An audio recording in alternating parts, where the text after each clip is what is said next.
Good afternoon, Emily Swallow. Welcome on VH Berries. Thank you. I am extremely grateful. How are you doing today? I'm wonderful. I'm very happy to be here with you. I noticed that you always have a very special relationship with time by, for example, always making time in your calendar since the very beginning for your passions. I try to. Yes, I feel like there's never enough time, but I think that feeling never goes away. So I just try to make time regardless. Absolutely, and I would love to discuss about your current project in the Star Wars series and everything that comes around, but I mentioned this idea of time because it is a very important one in the series, but also in the beginning of your journey from singing in the choir of a church and by choosing a very artistical path. Yes, I think that I didn't know that I wanted to pursue performing as a profession until the time was right. And I feel very blessed that there were enough people in my life who encouraged me to do it, and there were enough opportunities to do it, so that I could keep having it sort of in the orbit of my life and having it on the periphery, even though I didn't think it was going to be my main focus. It always burst up into my life, and it always took my focus in some way, shape, or form, so that then when it was finally time to choose a career path, I realized how obvious it was. I mean, it had been there all along, but I just didn't think, because there wasn't anyone in my life, in my like immediate circle, who was an actor, who was a singer, whose entire life was dedicated to that. There were a lot of people who pursued that as a passion, but not as their vocation. And so it just didn't seem that practical. And I thought I had to be very practical. And it turns out it can be practical, because here I am still making a living at it a couple of years later, maybe a couple of decades. Absolutely. And Emily Swallow, when you're using those words, the right time, I'm always thinking of a main character in a feature film, thinking if he should jump or not from the mountain, because you had to face very major decision. And I'm wondering, how are you making to make the right decision at the right time? Oh my gosh, that's always the question, isn't it? For me, I trust that, well, okay, this is a multifaceted answer. First of all, I don't think that it's entirely up to me to be able to figure everything out. Thank goodness. I trust that I will get information from the people around me, from where I am in a particular season of life. I am a person of faith, and so being able to sit quietly and pray and hope that I will be moved by an answer, which usually happens, that is a large part of the process for me. And our profession is one that is so full of chaos and seemingly, it just feels like there's constantly trains coming in and out of the station, and there's no rhyme or reason to when they're moving in or out of the station, and you're going to miss a train, or you're barely going to catch this train, or what if you get run over by this other train? And I really just try to trust that I cannot see the overall timing of how my career is supposed to work out. And I mean, so far, I think that is true. There's no way I could have imagined at the beginning of my career that I would have done some of the things that I am doing. And so I trust that things will come along at the right time. I trust that relationships that I have with a particular job, that the ones that are really meaningful and impactful, those will come up again later. I trust that good work is good work. And so even if, for example, an audition doesn't work out, the fact that I did good work for that audition, that matters, and that will have an impact. I mean, it has an impact for me in that day, and it will have an impact down the line, maybe on another job, if somebody remembers the work on that audition. And I try not to worry too much about the timing, because that will drive me absolutely crazy. I sort of let that go. And the more I can let that go, the more the timing just seems to work out perfectly. It is, Emily Swallow, a perfect balance that you always have to have. And in the imagery of a train station, one of the key that could make you more confident would maybe to bring one of your Middle Eastern studies book to have some references. Maybe so, yes. Yes, I was a Middle Eastern Studies major in college. I thought that I would go into the Foreign Service, and I interned at the State Department. I thought that I wanted to be a Foreign Service officer. And it turns out that was not the path for me at that time. But I'm so glad that I was at a university where I could pursue a major that wasn't in the arts and still be so heavily involved in the theater department. I went to the University of Virginia, and there were a lot of people involved with that department who weren't drama majors. And I always tell people when they ask whether I think they should pursue a bachelor's degree in acting, or, you know, if they should study that as their sole focus. And it's different for everybody. I know for me, it was important that I study, and I think all of us as actors, we're studying the world, we're studying other human beings, and we continue to do that throughout our careers. So for me at that time, I wasn't ready to just focus on studying acting. Now, by the end of college, when I did have this, I had a few people who encouraged me to pursue acting as a career, but I realized that I wanted a lot more tools in my toolbox before I went out into the world as a professional actor, because until then I'd sort of been relying on instinct, and that was a wonderful feeling when it worked out. But I had been faced with several roles at that point that made me feel completely inadequate. And I remember one time, we were tackling this really challenging play by Thornton Wilder called The Skin of Our Teeth. And I was playing a character who talks directly to the audience. And this was a rather long play. It was like 3 hours long. And I'd been talking to the audience all night. And this was one of those plays that made me go, wow, I wish that I had more tools to pick up. I wish that I had more to help me with this. And at the end of the play, I had a line that was something like, "And now our play is done." And somebody from the audience said, "Oh, thank God."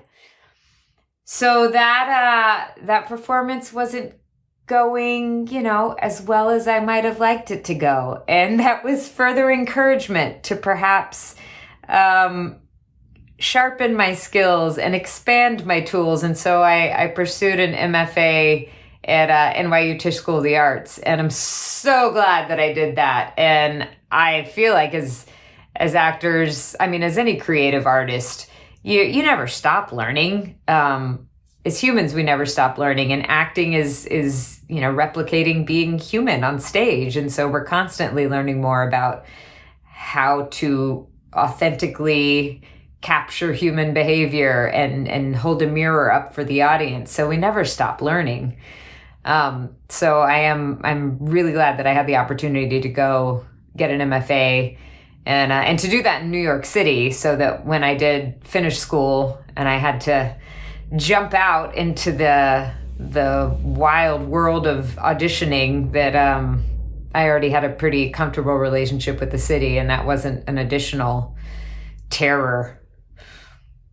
It wasn't an additional terror, Emily Swallow, and a toolbox is way too serious. We would need to have a a replacement, for example, in the shape of a backpack. And I believe that you wouldn't need that backpack, Emily Swallow, as the day of today, after multiple decades of working, because it is now part of yourself as another powerful word, which is the instinct. Well, I very much appreciate you saying that. But I still love taking classes. I still love learning new things. I take, for instance, I take clown class when I can. I take improv when I can. Because there's something comforting and so useful about the structure of a class so that you can, it's kind of like being at the gym. You go to the gym and you do repetitions of exercises so that then you can find within that repetition, you can get stronger and you can find maybe a wider range of movement and you can experiment and you can, within a group of people within like the four walls of a classroom, you can try new things and you can experiment so that then when you are on stage or you're in front of the camera, then you have a few more things that you can be daring with, and you're not trying it out for the first time, in front of an audience or in front of a very demanding director. You have more comfort with it. You have more ease. And I've had a number of teachers who have likened the creative muscle to any other muscle. You don't go to the gym once a month and expect to be able to bench press 300 pounds. You have to go consistently. And I think it's the same with our creativity. It doesn't lie dormant there. And then all of a sudden you clap your hands and it comes out. You kind of have to massage it and you have to encourage it and you have to inspire it. So I try to do that. And I love still taking classes. And then when I do that, then my instincts are sharper and my instincts can respond with a wider range of responses and in the moment, that inspiration comes more easily. Absolutely. And Emily Swallow, I actually disagree because I believe that there is one character who could push hundreds of kilograms and lift pounds only by going to the gym once a month. I am talking, of course, about the armorer. I think you're probably right about that. Especially if you were to lift one of the hammers that I use on the show, because I have 3 different hammers that we use on set. And one of them that I use for most of the actual hammering is a reasonable weight. It's a little large for everyday hammering, but it does the job. But there's one hammer that the cameramen love to use because it is so beautiful. So when they're, it looks the best on film, it looks the best in a scene. So they want me to use it as much as possible. And it weighs almost 20 pounds. And I say, if this woman were to actually hammer with that every day, I would have a forearm that's like as big as my entire torso. I mean, she would be massive, but yes, I think she's probably pretty strong. I totally understand that by having a hammer that is 20 pounds, you would gain muscle, but you would lose a lot of speed. Yes. Because it's harder to manipulate. Definitely. You wouldn't get a lot of work done. And Emily Swallow, to come back to what you just mentioned about your training and taking clown classes, you always wanted that speech training, the physical training, and being able to solidify what I can call those foundations. Yes, I think that it all comes in handy. I mean, even for the Mandalorian, I found that one of the things that I was exposed to in grad school was doing training with masks and commedia dell'arte and neutral mask and a lot of physical work and doing work with that kind of awareness of my entire body and not being able to use my face. Never in a million years did I think that I was going to call upon that when I had a Star Wars audition. And yet here I was going in to audition for some sort of Star Wars TV show. They were very vague about it because it was so secretive. And I knew that the character was masked. And so I didn't wear a mask into the audition. I didn't like go in with a paper bag on my head, but I did try to pay a lot more attention to what I was doing with the rest of my body and to have more simplicity and stillness in my face. And I thought about how somebody who wasn't used to expressing things with her face, how she would communicate and what kind of awareness she would have with her whole body.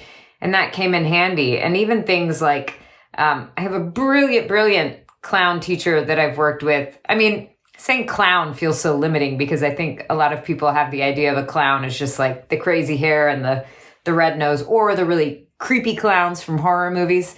But really a lot of clowning is just establishing like the game of a scene. And that's what so many successful comedy scenes are built on. You have characters who have you have different archetypes of characters, and then you have this game that they're playing, and it kind of doesn't even matter what the subject is. If you have the right combination of character types and you have the right game that they're playing, it's so satisfying to watch. And those are the kinds of things that I learn when I do some of these clown classes. I've worked with Aitor Basuri, who is this brilliant Spaniard who I also like to surf with.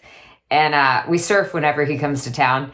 And I worked with Chris Bays back in school and then after school, and even doing something like The Groundlings. A lot of improv is based on games, and so much of comedy is finding the rules and then just breaking them. And I love working with those kinds of things. Thank you for clarifying, Emily Swallow, by saying that you are not always wearing a red nose. No, very rarely. Very rarely. And in definitive, there are actually two auditions that requires for you a lot of attention. The one for the Mandalorian that you just mentioned, but also 2 decades before the audition for the NYU in 2001. Yes. Oh my gosh. 20 years ago? That's crazy. Yes. Holy cow. I decided I was going to audition for these graduate acting programs. And I worked with, Richard Warner, who was one of my acting teachers at the time. And you basically just have to be ready to go with a bunch of monologues. So I had a Shakespeare monologue. I had a Tennessee Williams monologue. I had a song from a musical that I was ready to sing. I think I had about a dozen monologues that I could do at the drop of a hat, all of them designed to show different character types and different styles of writing, trying to show like the width and breadth of my range. And I took the train up to New York because I was in college at the University of Virginia. So it was pretty easy to take the train up from DC. And I just auditioned for a few weekends for a bunch of different schools.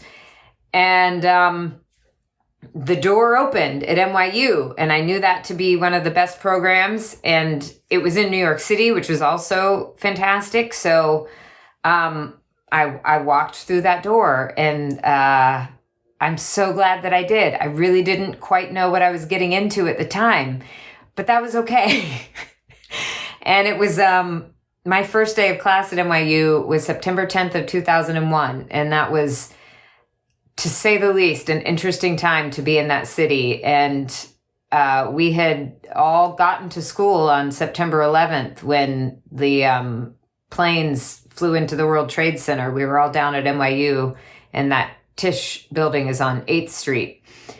And that was a collective experience for the entire world, but experiencing that as a group of artists and as a group of students at the beginning of this 3-year training program really drew us together emotionally and spiritually in a way, and solidified for us why we wanted to do what we wanted to do, because we knew if we were going to commit our lives to storytelling, we wanted to make sure that we were telling stories that mattered, and that we were telling stories of people who needed to be heard, and telling stories of people who didn't have a voice. And we all got to know each other really quickly in a lot of ways because of that experience. And it was a devastating time to be in New York, but it was also a beautiful time because people came together and reached out to each other in a way that I think can only happen in tragedy. And to get to know the city during that time was completely singular. And I'm so grateful in a weird way that I was there during that time, that I got to share in that experience. It made me definitely not take anything for granted. And it made me not take, I felt like if I'm here, if I'm going to this incredible program to be an actor, to be a storyteller, then I better be really intentional about the stories that I want to tell. And I have gotten to see through the years how healing storytelling can be and how much it brings communities together. And I solidly believe in that. And I know that, not every single TV show that I'm ever going to do is going to be profoundly impactful. But whether or not something is profound on screen or on stage, the communities that come together to create something, the crew, the designers, the actors, there's something so special about that. There's a little family that gets formed, and there's ways that we all get to support each other. So there's so many different communities that form through the arts. And I feel so, so lucky to be a part of that. And Emily Swallow, you always had that intention. And there is another places in which you have that intention, because we can find clowns in circus, in theater, but also in hospital. And this is one of your involvement for a movement called Voice Against Cancer. Can you tell us a little bit more about it? Yes, I would love to. Voices Against Cancer is a group that I just recently got involved with. I do a lot of conventions, a lot of fan conventions. And I was connected with Joanna Shirley, who I work with, said, would you be interested in doing this convention in Sioux Falls, South Dakota, that is it's sort of a convention, but it's sort of this charity fundraiser, and all of the proceeds are going to Voices Against Cancer, which funds pediatric cancer research, and it's through St. Baldrick's. And I said, well, yeah, that sounds great. Seems like a good cause. And I went there for the weekend, and I got to spend so much time talking with the families who work with this organization, whose children are being treated for cancer, who have been treated for cancer. Some of them have lost their children to cancer, but they continue to work with this organization because they want to make things better for future generations, for the kids that are growing up now. And one of their mottos sounds like such a weird thing to say, but I guess one of their mottos is give kids a voice. And so what we're trying to do is just raise awareness about the forms of pediatric cancer, raise awareness about the research that's being done, about the ways people can contribute. And I was just so incredibly blown away by the resilience of so many of these families and these kids, some of these kids who are going through these intense treatments and who just have so much hope and so much optimism and so much strength. And I had the opportunity, I was approached by them to maybe continue working with them and to do some more work. And I said, yes, I would love to, absolutely. And I lost my father to cancer just about a year ago, a little bit over a year ago now. So being able to work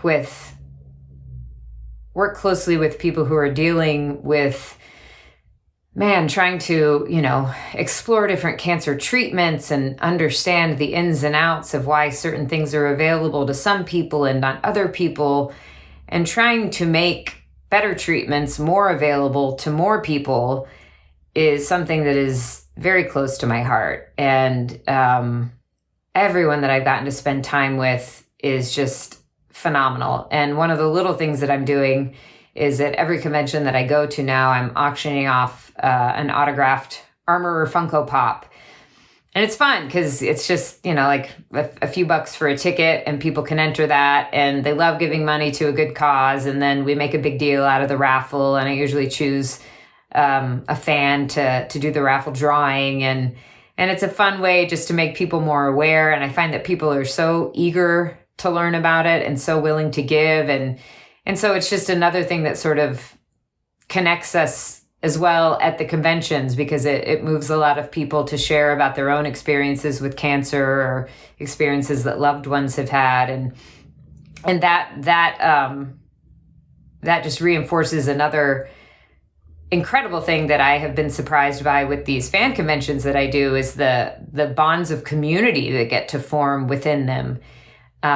It's so remarkable to me, and it's so vital. And so, especially now that things are really more in a fuller swing post-pandemic, it's just so wonderful for everybody to be back together and, be around a bunch of other people who love the same fandom that you do and want to contribute to different, especially with the Star Wars fandom, there's these cosplay groups that build these incredible, intricate cosplays, and then they go do charity work. And within the supernatural fandom, because that was my first real experience with a very passionate and driven fandom, I was just astonished at the amount of outreach and charity work these people do. It's incredibly humbling. And they all have come together because they love the same TV show. How crazy is that? But it's wonderful.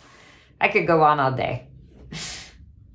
I can feel, Emily Swallow, the emotion when you're telling that particular experiences. And you mentioned the word voice, which means a lot for you, because you are always finding a voice in music, because your father was a jazz trumpeter and your mother was very involved in music, and you always experienced live performances as a music lover. Yes. Well, my grandfather was a jazz trumpeter. My dad did play the trumpet to varying degrees of success. He would a song would come on, and he would pull out his trumpet and close the door, and we would hear him, kind of trying to honk it out. He was perhaps more successful with the guitar. He was a good guitarist and a pianist, and he played the saxophone a little bit too. And my mom still is a wonderful singer, and both of them had a love of music and a love of live performance. And so I remember going to see performance when I was very, very young. And they just had and continue to have such a joy about live performance. And still, it doesn't matter what kind of TV show I'm on or what kind of movie I'm in, like their favorite thing to do would be to see me on stage in a musical, preferably, and to have them in the audience. My dad videotaped every single performance I did for as long as he could. And they just took such joy in getting to see me perform live. And I loved having them there. They would road trip. My dad always preferred to drive over flying. And so they would drive from Florida up to New York to see me. They would drive from Florida out to Los Angeles to see me. And it was just such a wonderful thing that we got to share. And my mom still sings in the church choir, and she even, get this, for the past 25 years, she has led the 2- and 3-year-old choir at the church where I grew up. So she wrangles these 2 and 3-year-old kids and somehow gets them to sing a song. She's a superhero. She is a superhero. We can give her the title not of the armorer, but the master armorer. Yes, definitely. Even the armorer has a mom. And Emily Swallow, did you know that sometimes skills such as trumpet or music can actually skip a generation, which means that you are maybe entitled to be a genius as a trumpeter? I've never tried it. I'm going to tell my husband that. He's going to love it when I come home with a trumpet and just start practicing every day.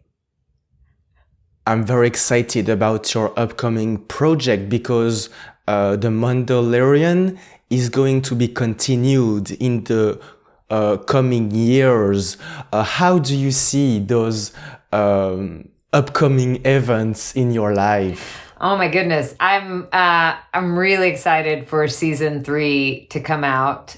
We finished shooting it back in, oh my gosh, April maybe? And I'm even more excited that I can actually talk about it because, you know, when I did the Book of Boba Fett, I wasn't allowed to tell anyone that I had even shot it until it aired. So it was like a full year between when I shot that and when it aired, and I couldn't say anything, and that was torture. So it's nice that at least I can say that I'm in season 3. I can't tell you what happens, but I really like a lot of the things that are sort of rising to the forefront in season 3. I like a lot of the tension that they're bringing forth and the challenging questions that they're trying to answer. Because I think that there's something that is so... One of the things that I have loved about The Mandalorian from the beginning is that you had this, you know, this Lone Ranger who was so content on being incredibly independent and sort of watching out for himself. And he had a good reason for living that way. You know, he's in this world where you don't know who to trust, and he's very good at what he does. And yet he comes upon this like ridiculous looking little green child thing. And in spite of himself, he knows that he wants to protect him, and he knows that they're connected somehow. And it doesn't make any sense. You know, he was doing just fine on his own. But the feeling of being responsible to someone else and for someone else and having this relationship wins out over his self-sufficiency. And then I feel like in season 2, in season 1 and in season 2, you sort of see he's trying to understand how he fits into the greater community of Mandalorians and what that even means and what kind of allegiance he has to that. And there's a lot of things unfolding in season 3 that will call upon that and will let us look at, okay, what does it mean to be in community with people? What's your responsibility if you're supposed to be in community but you don't agree on something? How can you find understanding and compromise, or can you? You know, sometimes you can't. And so we're going to get to look at that. And I think it's very exciting, the characters that are involved. And I'm not giving anything away when I say, because all these people are in the trailer, so I'm not revealing anything. But we get to see more of Bo-Katan, which I'm so excited about. We get to see the armorer. We get to see more of Moff Gideon. We get to see Grief Karga. We get to see Dr. Pershing. We get to see a lot of really fantastic characters. Pelimoto, who, I mean, I have to tell you, my dream is to have a scene between the armorer and Pelimoto. That's what I want at some point. Because I think that would just be absolutely absurd. I think Pelimoto would talk and talk and talk and talk and talk, and the armorer would just be very stoic and silent, as she usually is, and it would probably be pretty awkward, and that would make me laugh. So that's what I want. we will need to take a look, and from a very trustworthy sources from the ES State Department and Secret Foreign Services, I know that you will have your screen time multiplied by 2,800. All right, if you say so. And I'm actually very curious about the way you did the filming of that project, because you have a mask, as you just mentioned. Did you record it the voice afterwards? Oh no, there's a microphone inside the helmet. So as we're shooting the scenes, they're recording my voice. And then we do go back afterwards and we do ADR sessions, and ADR is additional dialogue recording. And sometimes those can be pretty lengthy because, you know, when you have a character in a mask, you can change the lines a lot and you don't have to match up mouth movement or anything. So you can make huge changes. So I'll go and I'll have an ADR session, and John and Dave and other folks from the team are on the call, and you know, sometimes we'll discuss which lines might make the most sense given now that we're at the end of filming and like what we've learned from filming the season. You know, maybe something else needs to be finessed. Maybe sometimes they will have me record a few different options, and then I just get to wait and see what it is that they're going to use. But it's a lot of fun because it's a very collaborative and very generous and trusting process. And I think we all definitely get the feeling that they trust us absolutely with these characters, and they may have created them, but they have given them to us now, and they trust us in the continued evolution of them and in helping them to develop, and trust our instincts, to call upon a word that we've already used, when we're trying to make decisions about what best serves the story and what feels right for these characters at any given time. Serving best the story. And I am looking forward to see that next chapter of this Disney Plus television series. Thank you, Emily Swallow. Thank you.